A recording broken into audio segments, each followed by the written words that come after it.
जय हिंद साथियों, मैं आशीष रावत आप सभी का स्वागत करता हूं आपके अपने YouTube चैनल NRDA क्लासेस में। दोस्तों, जैसा आप सभी जानते हैं, हम सब मिलकर तैयारी कर रहे हैं आर्मी अग्निवीर भर्ती 2025 की। और दोस्तों, हमने जो है अपनी जीके सीरीज शुरू कर रखी है, जिसके हमने 3 पार्ट अभी तक कर लिए हैं। अगर अभी तक आपने तीनों पार्ट नहीं देखे हैं तो आप जाकर के हमारे YouTube चैनल पर देख सकते हो। दोस्तों, आज की जो क्लास है उसके अंदर अपन प्रस्तावना, जो भारतीय संविधान की प्रस्तावना है उससे संबंधित महत्वपूर्ण प्रश्नों को सॉल्व करने वाले हैं। तो आज की क्लास के अंदर 30 प्रश्न कुल होने वाले हैं और हमारा टारगेट आपको पता है जून एग्जाम रहने वाला है, जो कि भारतीय सेना का जून के अंदर होगा भाई। ठीक है, तो आज की क्लास को अपन शुरू करेंगे। ये क्लास जो है जीडी ट्रेडमेंट WMP और जो रिलेशन भर्तियां हैं उनके लिए पर्याप्त होने वाली है। ये ऐसा मटेरियल है जो आपको लोग बाग पैसे देकर भी दे सकते हैं। दोस्तों, ये तो आपके जो है MCQ टाइप प्रश्न है। अगर आपको थ्योरी पढ़नी है इसके बारे में और नोट्स चाहिए, इसके नोट्स चाहिए अच्छे से, तो आप हमारी बुक जो है मार्केट में आ चुकी है मात्र 199 रुपये में, जीके की बुक, वो आप परचेज कर सकते हो। डिस्क्रिप्शन में आपको व्हाट्सएप ग्रुप का नंबर दिया जाएगा, वहां पर जाकर आप खरीद सकते हो, वो आपकी इच्छा है। तो अपन आज की क्लास को शुरू करते हैं। ठीक है भाई, पहला क्वेश्चन हमारे सामने है। क्वेश्चनों की शुरुआत होगी और क्लास आज थोड़ी सी लेट हो गई है, उसके लिए माफ़ी चाहूँगा, क्योंकि आज जो प्रश्न होने वाले हैं भाई दोनों लैंग्वेजेस के अंदर है। क्योंकि काफ़ी बच्चे जो है वीडियोस देखते हैं तो मुझे बोलते हैं कि आप जो है हिंदी और इंग्लिश के अंदर क्वेश्चन लेकर के आओ, बट इंग्लिश के अंदर क्या बोलते हैं पॉसिबल नहीं था। तो इस बार आज से अपन क्या करेंगे, हिंदी और इंग्लिश दोनों के अंदर ट्राई करेंगे। जो बच्चे मेरी वीडियोस रेगुलर देखते हैं वो ज़रूर से बताइएगा हिंदी इंग्लिश दोनों में कंटिन्यू रखे या फिर केवल हिंदी के अंदर लेकर के आए, वो आपकी सारी इच्छा होगी। अगर आप हिंदी में कहोगे तो हिंदी में लाएंगे, इंग्लिश में लाओगे तो इंग्लिश में भी ले आएंगे। बट इंग्लिश में लिखने में मुझे थोड़ा टाइम लग गया, इस वजह से थोड़ी आज क्लास लेट हो गई है भाई, है ना। तो आज के प्रश्नों की अपन शुरुआत करेंगे। पहला प्रश्न हमारे सामने है कि संविधान की जो प्रस्तावना है उसका पहला शब्द क्या था भाई। What is the first word of the preamble. प्रस्तावना को इंग्लिश में क्या कहते हैं, प्रियम्बल कहते हैं। ऑफ द कॉन्स्टिट्यूशन, संविधान को क्या कहा जाता है, कॉन्स्टिट्यूशन कहा जाता है, अंग्रेजी के माये। ठीक है, तो what is the first word of the preamble of the constitution. A Bharat India, B संविधान कॉन्स्टिट्यूशन, सी हम वी और डी गणराज्य। दोस्तों, मैं बता देता हूं, जो हमारा प्रस्तावना है भारतीय संविधान की, उसके अंदर जो पहला शब्द है वो है हम।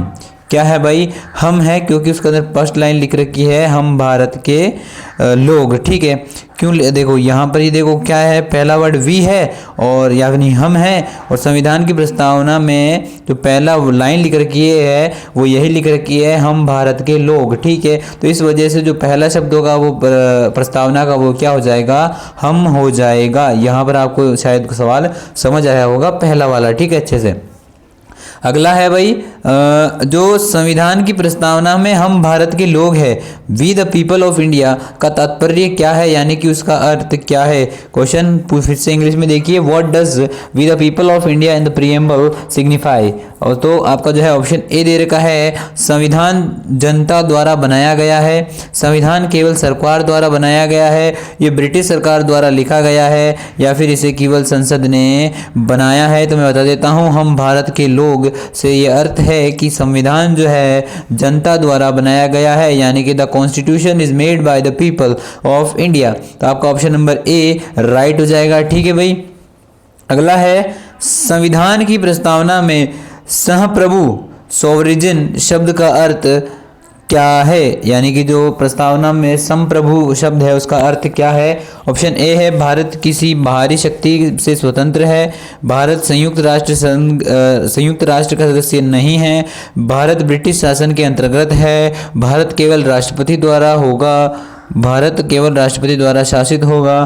तो वही इसका मैं बता देता हूँ, ऑप्शन नंबर जो संप्रभु का अर्थ होता है, यानी कि भारत जो है स्वतंत्र है, यानी कि जो भारत किसी भी बाहरी शक्ति से स्वतंत्र है। India is free from any external power. ठीक है भाई, किसी भी बाहरी शक्ति पर वो किसी पर दबाव नहीं है या फिर किसी के अधीन नहीं है। 1947 में भारत आज़ाद हो गया था, 50 में हमारा कॉन्स्टिट्यूशन यानी संविधान लागू हो गया था, तो उसमें ये सारी चीज़ें मेंशन कर रखी है कि जो भारत का व्यक्ति है या जो भारत का लोग है या फिर जो भारत का संविधान है या फिर जो भारत संविधान है वो क्या कर रखा है भाई, किसी भी बाहरी शक्ति से दबा हुआ नहीं है, ये स्वतंत्र है। ठीक है भाई, अगला है संविधान की प्रस्तावना में समाजवादी शब्द कब जोड़ा गया था। भारत की जो संविधान है, भारत की जो प्रस्तावना है उसमें समाजवादी शब्द कब जोड़ा गया था, तो ये जोड़ा गया था 42वां संशोधन 1976 में। इसके साथ साथ एक और शब्द जोड़ा गया था धर्मनिरपेक्ष। कौन सा जोड़ा गया था? धर्मनिरपेक्ष। यहाँ पे लिखा नहीं जाएगा तो आप जरूर से देख लीजिएगा। 1976 42वां संशोधन में जो है संविधान की प्रस्तावना में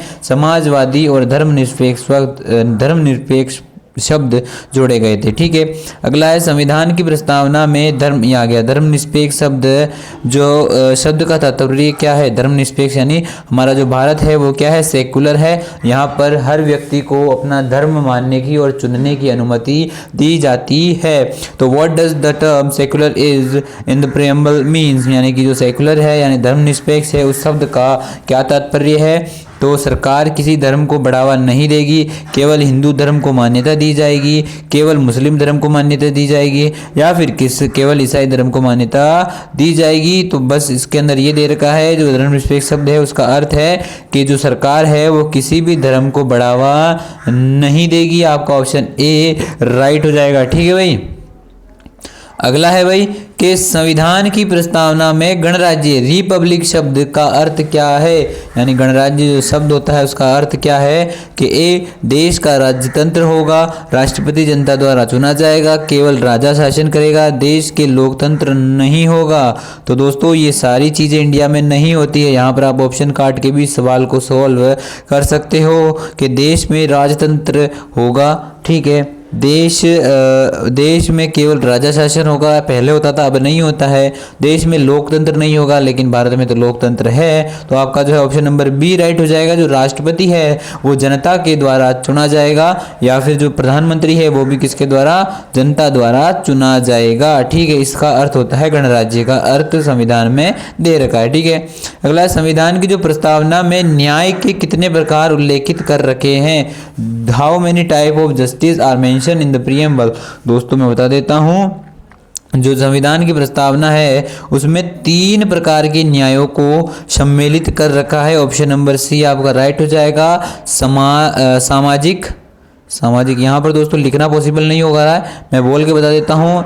ऑप्शन एक हो जाएगा सामाजिक, एक होता है आपका आर्थिक न्याय और एक होता है राजनीतिक न्याय। यानी कि आपको जो है संविधान की प्रस्तावना में इन तीनों प्रकार के न्यायों का उल्लेख कर रखा है। यानी कि जो जुडिशरी होती है उनके पास में सामाजिक न्याय करने की, आर्थिक न्याय करने की और राजनीतिक न्याय करने तीनों की शक्तियाँ होती हैं। ठीक है भाई। अगला प्रश्न है कि संविधान की प्रस्तावना का अंतिम शब्द क्या है। देखो दोस्तों, पहला शब्द हमने देख लिया कि हम भारत के लोग से हमने देखा कि हम जो है प्रथम शब्द है। अब ये पूछ रहा है कि what is the last word of preamble, यानी संविधान की जो प्रस्तावना है उसका अंतिम शब्द कौन सा है। तो मैं बता देता हूं, ऑप्शन नंबर डी बंधुत्वता आपका ऑप्शन राइट हो जाएगा। डी ऑप्शन बंधुत्वता जो है संविधान की प्रस्तावना का अंतिम शब्द है। अगला है प्रस्तावना में उल्लेखित स्वतंत्रता लिबर्टी में कौन से तत्व शामिल हैं। दोस्तों जो संविधान में उल्लेखित स्वतंत्रता है यानी कि भारत का जो व्यक्ति है उसको किस प्रकार की स्वतंत्रता दी गई है, तो विचार करने की, अभिव्यक्ति, विश्वास, धर्म और उपासना इन सभी की स्वतंत्रता है। केवल संपत्ति रखने की स्वतंत्रता है, केवल कानून बनाने की स्वतंत्रता है, या फिर केवल धनी वर्ग में लिए स्वतंत्रता है। दोस्तों मैं बता देता हूँ, भारत का जो संविधान है उसके अंदर विचार करने की, अभिव्यक्ति करने की, विश्वास रखने की, अपने धर्म के लिए और अपनी उपासना यानी थॉट, एक्सप्रेशन, बिलीव और फेथ एंड वर्शिप, इन चार ही की जो है भारत के व्यक्ति को उन्होंने क्या कर रखा है, खुला छोड़ रखा है। लेकिन आपको कानून फॉलो करते हुए आप जो है अपना स्वतंत्र रह सकते हो किसी भी चीज़ के लिए। ठीक है भाई। अगला है बंधुत्वता यानी फेटर्निटी शब्द का उद्देश्य क्या है। What is the purpose of the fraternity in the preamble. दोस्तों नागरिकों, ऑप्शन ए है नागरिकों के बीच एकता और भाईचारा बढ़ाना, केवल उच्च जातियों को अधिकार देना, केवल पुरुषों को न्याय दिलाना, या केवल अमीरों को स्वतंत्रता देना। दोस्तों मैं बता देता हूं, बंधुत्वता का अर्थ होता है नागरिकों के बीच एकता बढ़ाना, to promote unity and brotherhood amongst citizen. आपका ऑप्शन ए राइट हो जाएगा। ठीक है भाई। उम्मीद है सवाल समझ आ रहे होंगे और क्वेश्चन अच्छे हैं। अगर आप इन उतारना चाहो तो ज़रूर से क्वेश्चनों को उतार लीजिएगा जो नहीं आपको आते हैं। अगला है, संविधान की प्रस्तावना को किसने संविधान की आत्मा कहा है? ये प्रश्न हमने जो संविधान के शायद स्त्रोत के अंदर या संविधान सभा के अंदर जो समितियाँ थी उनके अंदर पढ़ा था। तो संविधान की प्रस्तावना को किसने जो है संविधान की आत्मा कहा है? आपका जो है ऑप्शन नंबर जो है डी राइट हो जाएगा, के.एम. मुंशी। बहुत अच्छा और बहुत ही इंपॉर्टेंट प्रश्न है। संविधान की प्रस्तावना को संविधान की आत्मा किसने कहा है? के.एम. मुंशी ने कहा है। ऑप्शन नंबर आपका डी राइट हो जाएगा। ठीक है भाई। दोस्तों अगले प्रश्न में चलते हैं। अगला प्रश्न हमारे स्क्रीन पर है भाई के संविधान की प्रस्तावना में कौन से शब्द 42वें संशोधन 1976 में जोड़े गए थे? दोस्तों अभी हमने बात करी थी कि समाजवादी, धर्मनिरपेक्ष और एक अखंडता वर्ड था जो मैंने नहीं बताया था। समाजवादी, धर्मनिरपेक्ष और अखंडता यानी सोशलिस्ट, सेकुलर और इंटीग्रिटी, ये तीनों शब्द जोड़े गए थे। इंग्लिश अपनी कमज़ोर है तो आप घबराइएगा मत, बट जो भी है मैंने अच्छे बनाने की कोशिश करी है, हिंदी और इंग्लिश दोनों में प्रोवाइड करवाने की कोशिश करी है। इसका पीडीएफ आपको हमारे टेलीग्राम चैनल पर मिल जाएगा, तो टेलीग्राम चैनल ज़रूर से ज्वाइन कर लीजिएगा भाई, है ना। अगले प्रश्न पे चलते हैं। ऑप्शन आपका राइट हो जाएगा। ये कब जोड़े गए थे? 42वां संशोधन था और 1976 में ये हुआ था, तब धर्मनिरपेक्ष, समाजवादी और अखंडता शब्द जोड़े गए थे। अगला प्रश्न है कि संविधान की प्रस्तावना में न्याय के कितने रूप शामिल करे हुए हैं? संविधान की जो प्रस्तावना है उसके अंदर कितने प्रकार के न्यायों को शामिल कर रखा है? अभी हमने बात करी थी 3 प्रकार के न्यायों को शामिल कर रखा है, सामाजिक न्याय, आर्थिक न्याय और राजनीतिक न्याय। अगला है, संविधान की प्रस्तावना में कौन सा मौलिक अधिकार उल्लेखित नहीं करा गया है भाई? तो देखो संविधान की प्रस्तावना में कौन सा मौलिक अधिकार जो क्या बोलते हैं उसे कौन सा मौलिक अधिकार उल्लेखित नहीं करा गया है? तो संपत्ति का अधिकार जो है 1978 संपत्ति का अधिकार जो है भाई क्या है प्रस्तावना में शामिल नहीं करा गया है। आपका ऑप्शन नंबर जो है सी राइट हो जाएगा। पहले ये संविधान संपत्ति का अधिकार था बट 1978 में मूल अधिकारों से जो है इसे हटा दिया गया था। पहले ये मूल अधिकारों में शामिल था बट जो है संपत्ति के अधिकार को जो है प्रस्तावना के मौलिक अधिकारों से 1978 में हटा दिया गया था। तो ये चीज़ भी आपको याद रखनी है, ठीक है। अगला है, संविधान की प्रस्तावना का उद्देश्य क्या है? What is the purpose of the preamble? दोस्तों मैं बता देता हूँ, ऑप्शन आपके सामने है कि जो संविधान के उद्देश्यों को स्पष्ट करना जो है इसका मेन उद्देश्य रहा था। मतलब जो संविधान की प्रस्तावना है उसका ऑप्शन नंबर ए राइट हो जाएगा भाई। To clarify the objective of constitution, यानी संविधान के उद्देश्यों को इसको स्पष्ट करना जो है संविधान की प्रस्तावना का उद्देश्य रहा है। ऑप्शन नंबर ए राइट हो जाएगा, ठीक है। संविधान की प्रस्तावना का उद्देश्य क्या था भाई? संविधान के उद्देश्यों को स्पष्ट करना। अगला है, संविधान की प्रस्तावना में किस प्रकार का शासन स्थापित की बात करी गई है? जो संविधान की प्रस्तावना है उसमें किस प्रकार की शासन स्थापित करने की बात करी गई है? तो संसदीय लोकतंत्र, यानी जो संसद होती है हमारी उसको क्या कर रहा है? लोकतंत्र, यानी कि जो लोगों द्वारा चुना जाता है उस तरीके से बनाया गया है या फिर बनाने की बात कर रखी है प्रस्तावना के अंदर, ठीक है। अगला है, प्रस्तावना का न्यायिक महत्व क्या है? What is the judicial importance of the preamble? दोस्तों मैं बता देता हूँ, यह न्यायालयों द्वारा संदर्भ के रूप में प्रयोग किया जा सकता है। किया जा सकता है? यह जो है न्यायालयों द्वारा संदर्भ, it can be used as the reference by the court, यानी कि जो प्रस्तावना है वो क्या कर सकती है? मतलब जो सारे जो ये पढ़े जाते हैं ना भाई कोर्ट वगैरह के अंदर, ये फलाना न्याय लग रहा है तुम्हारे ऊपर, ये लग रहा है, तो ये सारी चीज़ें जो है कॉन्स्टिट्यूशन यानी संविधान के अंदर लिख रही है कि किस धारा के तहत, किस अनुच्छेद के तहत, किसके अंतर्गत ये चीज़ सारी चीज़ें आपने मूवीज़ वगैरह में देखी होगी, बोलते हुए सुने हुए देखी होगी। तो ये सारी चीज़ें प्रस्तावना के न्यायिक महत्व क्या है? तो ये प्रस्तावना का न्यायिक महत्व यही है कि उसके अंदर से मौलिक अधिकार, अनुच्छेद वगैरह वो देख सकते हैं। न्यायालयों द्वारा संदर्भ के रूप में प्रयोग किया जाता है, ठीक है। मतलब जो बोलते नहीं है क्या, ये धारा जो है तुम्हारे इस अनुच्छेद से लग रही है, तो संदर्भ का अर्थ यही होता है भाई, है ना। अगला प्रश्न है, संविधान की जो प्रस्तावना है का किस केस में कानूनी महत्व तय किया गया। संविधान की प्रस्तावना का किस केस में कानूनी महत्व तय किया गया। In which case the legal importance of the preamble determined. Keshavananda Bharati case, Manohar Lal case, Shah Bano case और अयोध्या विवाद केस। दोस्तों मैं बता देता हूँ, केशवानंद भारती केस, जिसके बारे में हमने कल भी क्लास में बात करी थी, केशवानंद भारती केस में जो है संविधान की प्रस्तावना का कानूनी महत्व तय करा गया था, मतलब प्रस्तावना से जो है कानूनी महत्व तय करा गया था। अगला है, संविधान की प्रस्तावना में समाजवादी शब्द का अर्थ क्या है। जो सोशलिस्ट शब्द है प्रियम्बल के अंदर, यानी जो हमारी प्रस्तावना के अंदर, तो उस समाजवादी शब्द का अर्थ क्या है। तो समाजवादी अर्थ क्या होता है, धन का समान वितरण, केवल अमीरों को लाभ, सरकार केवल उद्योगपतियों के लिए काम करेगी, कोई सरकारी योजना नहीं होगी। दोस्तों मैं बता देता हूँ, यहाँ पर है कि धन का समान वितरण होगा। आपने कई बार देखा होगा कि आपके दादा परदादाओं को जो है अभी भी पेंशन मिलती है और समान रूप से मिलती है, तो ये किसका वह है, समाजवादी शब्द का अर्थ हो जाता है। ठीक है, किसके अंदर, प्रस्तावना के अंदर, जो अभी अपन सोल्व कर रहे हैं।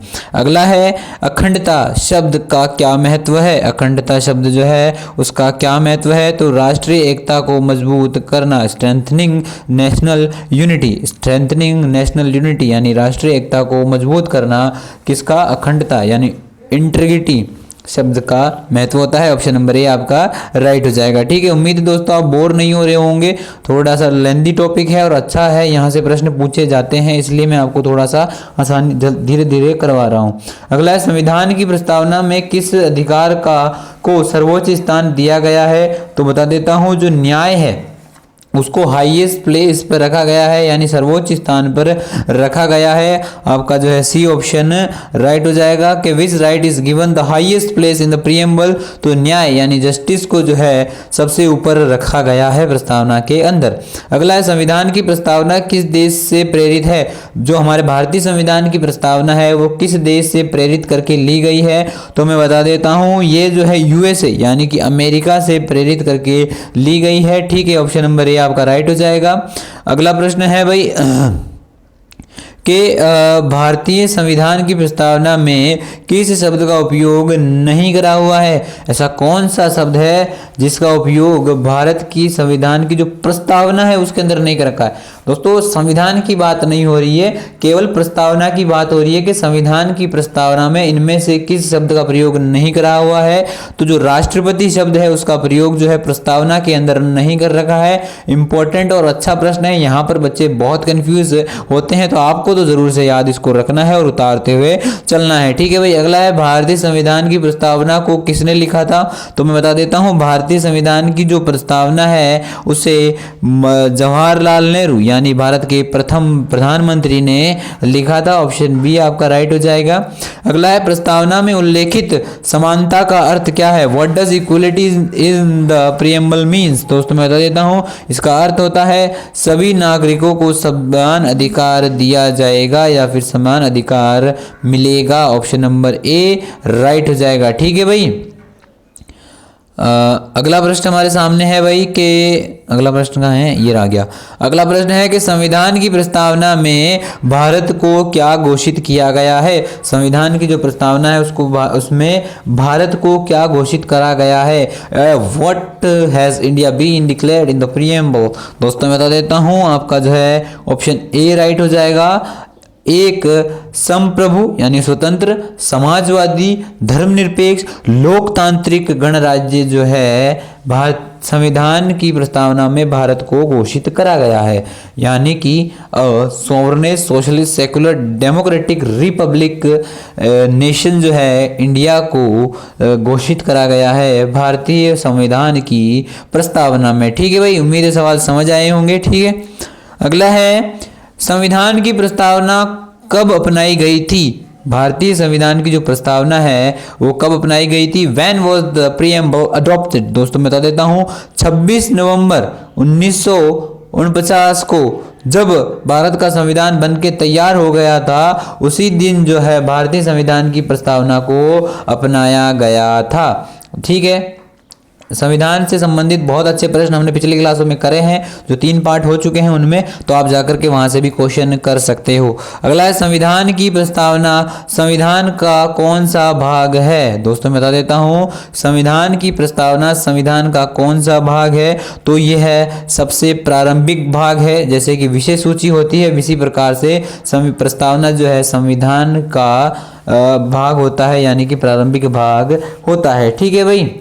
अगला है प्रस्तावना को किस भाषा में लिखा गया है। प्रस्तावना को किस भाषा के अंदर लिखा हुआ है, तो ये जो है हिंदी और इंग्लिश दोनों के अंदर लिख रखी है। In which language is the preamble written, Hindi और इंग्लिश, यानी कि हिंदी एंड इंग्लिश के दोनों के अंदर जो प्रस्तावना को लिखा हुआ है। अगला है प्रस्तावना को बदला जा सकता है या नहीं बदला जा सकता है, तो मैं बता देता हूं, हाँ प्रस्तावना को बदला जा सकता है। क्योंकि आज ही हमने पढ़ा था धर्मनिरपेक्ष और जो धर्मनिरपेक्ष अखंडता और क्या था, एक शब्द और क्या था मेरे दिमाग से निकल रहा है, धर्मनिरपेक्ष और लोकतांत्रिक कैसा वर्ड था ना दोस्तों, मेरे को वो वर्ड दिमाग से निकल गया मेरे। धर्मनिरपेक्ष, अखंडता और एक वर्ड और था,